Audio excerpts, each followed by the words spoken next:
Hello everyone, how's it going? Elliot here and welcome back to my second channel. Today I'm going to be building another modded Game Boy for a YouTuber who goes by the name of NostalgiaNerd. Now, about a month ago, I made the catastrophic mistake of promising Peter Lay, aka the NostalgiaNerd, a modded Game Boy. And for those of you who don't know Peter on a personal level, he's quite possibly one of the most annoying people in the world. I'm kind of joking.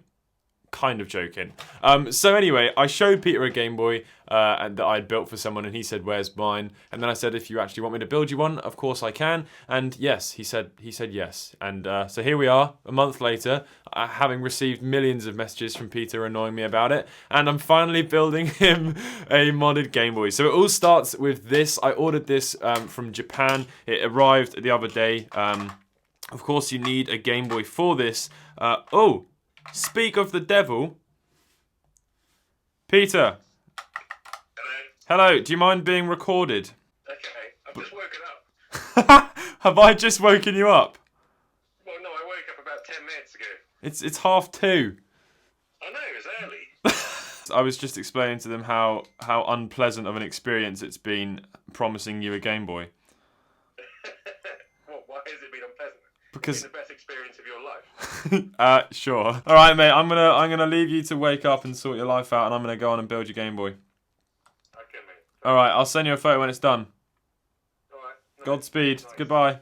So, okay, so going back to this, I just turned it on and it does work, which is good, and there's actually no lines on the screen. Now, although the contrast wheel is really finicky, you could clean that very easily with some isopropyl alcohol, but it doesn't matter because we're going to be installing this, which is an IPS screen, which has an entire new front motherboard anyway, so we're only going to need a few things from this Game Boy, which is why you can actually just, if you can find one on eBay, buy the rear PCB, and everything else can be replaced with brand new parts. You only need that rear PCB, which I'll show you in a second. So here's the front PCB. It's got the new button contacts, which is nice because they're going to be really nice and reliable.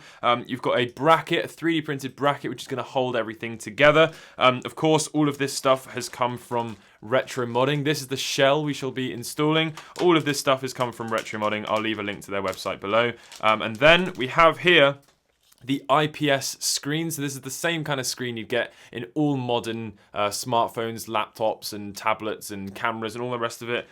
You've got the driver board for the video conversion to then be read with the Game Boy, and you've got a ribbon cable to connect everything together. So I'm going to go ahead and disassemble everything.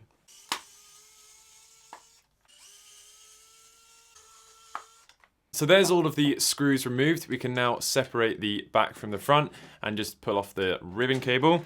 Again, we're not going to need to focus on any of this stuff, which is good because it's all really, really grotty. However, I am just going to loosen these screws at the bottom here and remove this speaker because that is something that it doesn't come in the kit. However, you could obviously just buy a speaker if you want to, if you don't have the entire Game Boy and you just order this rear piece. But I'm just going to remove these screws and cut out the speaker.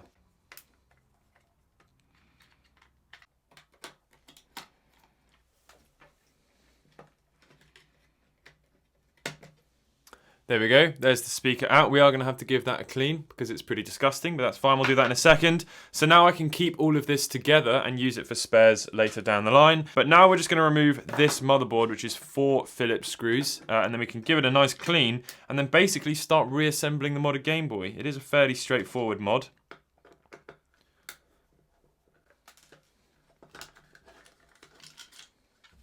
That comes out. Look at that, nice and clean, no corrosion. That's going to be fantastic. The other thing we need, but again, you can buy replacements on Retro Modding, is this metal cartridge shield.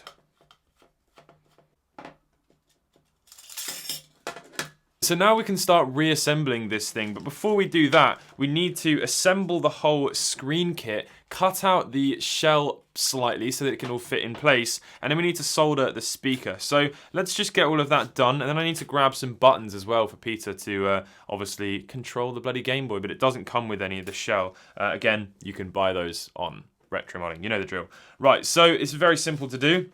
We're going to take these two pieces and just connect them together here. It's a small little brick connector.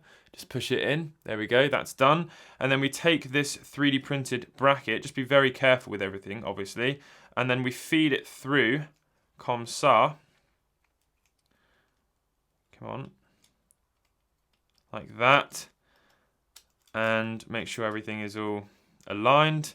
There we go, perfect. So you just got to wiggle everything around until it's all in there. And that is that done. There is our screen part assembled. We're now going to have to cut up this shell slightly. So I'll show you the things I'm going to remove, but it's going to be quite hard for you to see them because the shell is a really dark color. So we're going to remove this post, and also one of these 3 prongs up here for the power switch. Okay, so I'm just going to do them with some flush cutters, but you can sand it down afterwards if you want, or I'm just going to take a little craft knife and just make sure it's all smooth.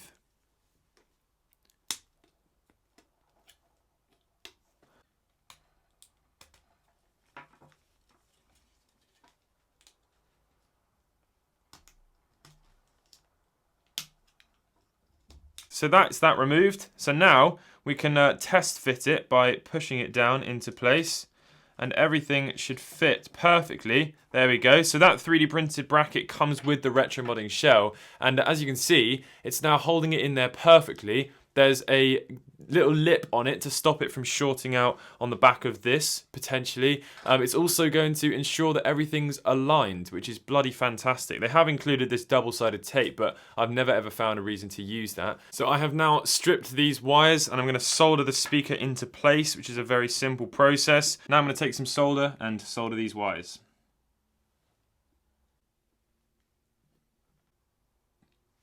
So now we need to do some cleaning before we set everything back into place. So I've got some membranes here that we'll use for Peter's Game Boy. However, the slight problem is that I've only got one Q-tip, and I'm fairly certain I've used this for my nose, but I'm sure Peter won't mind. The other thing I have is this small little paintbrush. So I think we're going to have to just try and make do with what we've got. Which is funny because I should probably stock up on all these items. So I'm just going to dip this paintbrush into here. This might actually work out really well. I've seen my mate Vince use this in the past, like a sort of a similar style thing.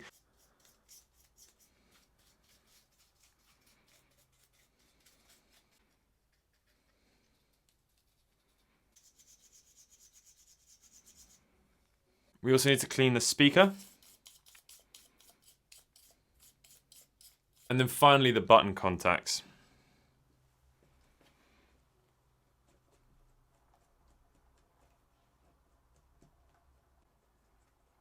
And there we go, everything is clean, so we can finally reassemble the entire Game Boy. So I'm just going to be using some black buttons. I think there's enough colour on this device without any more colour on there, so I think the black buttons work really well. Unfortunately, I don't have a black rubber membrane, so Peter's going to have to just make do with the grey, but it doesn't really look bad at all. There's various other shades of lighter colours, so it just looks absolutely fine in my opinion. Looks really nice. I've also got 2 different types of screen lenses to try out. I've got a clear glass one, or we've got a black glass one. So depending on which one it looks better at the end, that will decide which one we're going to use. So I'm going to set all these Rebel membranes back inside, and then we can take the brand new motherboard. Actually, before we do that, we need to remember to peel off the protective film from this front of this screen. There we go. Set that down. Cool. Now we shall take the motherboard, plug in the ribbon cable. Okay, and you need to make sure that you put the speaker in.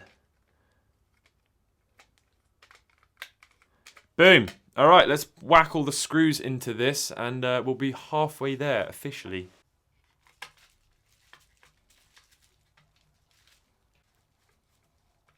So because this Game Boy has such a nice design on the shell, I think I'm going to just use the clear glass screen protector. I'm sure everyone will agree, including Peter. It is glass, so it's still going to be exactly the same as the black one. It's just hopefully going to show off a bit of the design underneath.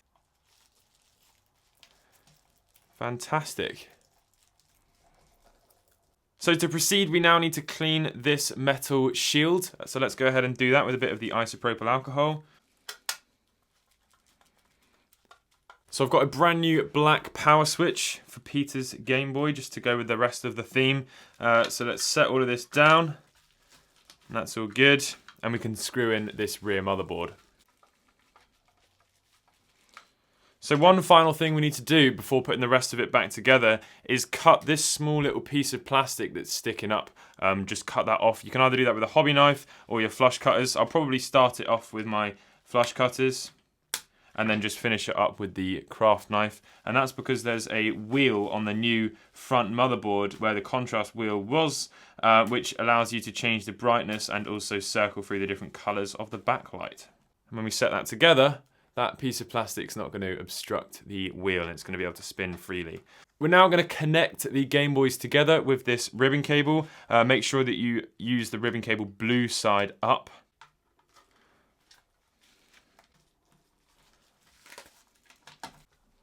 And now we can just close up the back.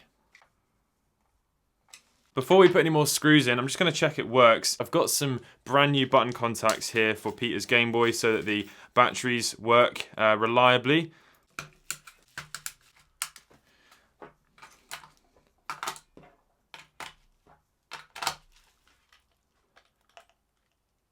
There we go.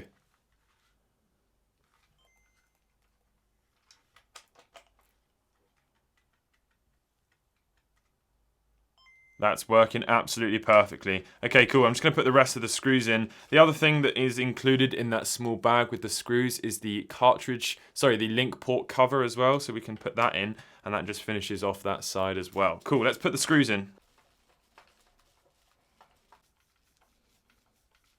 Okay, and that is the Game Boy finally built. I'm super happy with how it looks. It looks absolutely fantastic. You've got your brightness wheel on the side here to change, obviously, the brightness of the screen. And it also, when you press it in, changes the color of the backlight, which looks absolutely amazing because it's an IPS screen. So I've put a copy of Super Mario Land in here just to test everything,